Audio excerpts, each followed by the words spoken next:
Well, they told us to dare to dream, and to dare to dream we did.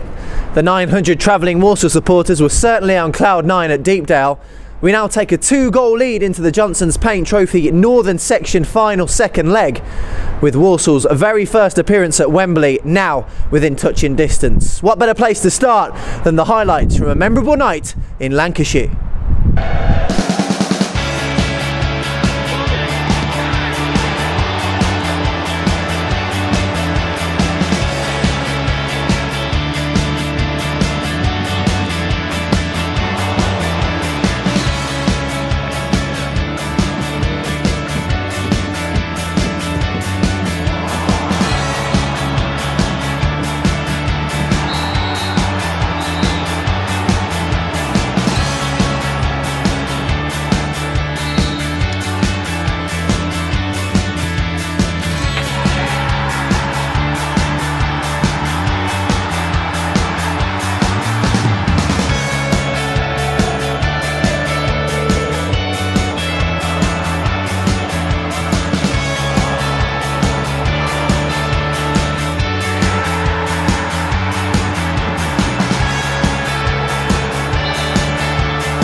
All the talk of the Johnson's Paint Trophy will have to wait for now though, as we turn our attentions back to League One and the arrival of Scunthorpe United this weekend.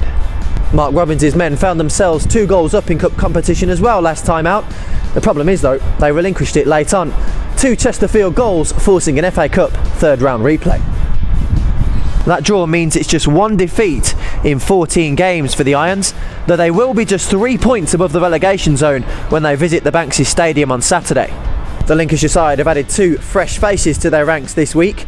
Leicester City striker Tom Hopper and Norwich City midfielder Jacob Murphy could both make their Scunthorpe debuts against the Saddlers this weekend. Successive home defeats to Swindon Town and Coventry City haven't dampened the mood of Dean Smith's men, and skipper Adam Chambers insists the players are eager to get back to winning ways. I think in both games we've had spells where the game's got away from us and we haven't hit the standards, you know. The Swindon game, it was the first 10 minutes of the second half. We let ourselves down after a good first 45, and Coventry didn't start too well. So we know we've got to improve our starts to games and really emphasise our way of playing and get on the front foot early on. And that's what we look to do tomorrow. And so hopefully that's a good step for the game. Goal machine Tom Bradshaw reached his personal target of 15 during the week, and he was on the score sheet when these two sides last met back in August. Scunthorpe 2-1 victors on the day. And the last meeting at the Banksy Stadium was one to forget for Dean Smith's men as well. A 4-1 defeat at the hands of Scunthorpe in a game which saw the Irons' David Prutton sent off after just 45 minutes. History will tell you though that there's nothing between these two sides.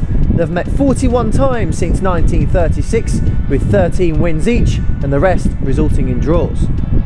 Dean Smith has no new injury worries heading into the game, with Jordan Cook lasting over an hour in his return from a sickness bug, whilst long-term absentee Sam Manton is eyeing a return to action at the end of the month. We spoke to the Saddlers boss about pitting his wits against former teammate Mark Robins. Yeah, Mark was a teammate of mine at Sheffield Wednesday and obviously played at Walsall as well, and Ned was obviously a teammate of Richard at Walsall, and when I was an apprentice he was instrumental in the team getting promoted that season, and obviously came to be my assistant manager for a week as well.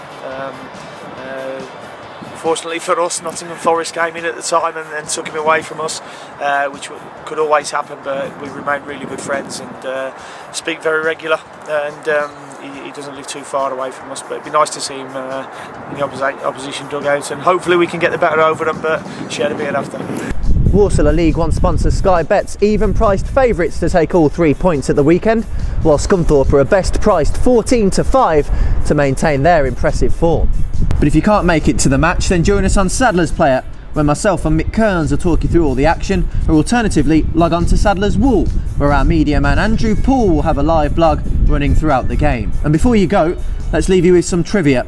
Scunthorpe can boast having had 3 England captains play for them in their history. Kevin Keegan and Ray Clements are 2, but who's the 3rd? Answers in the comments below.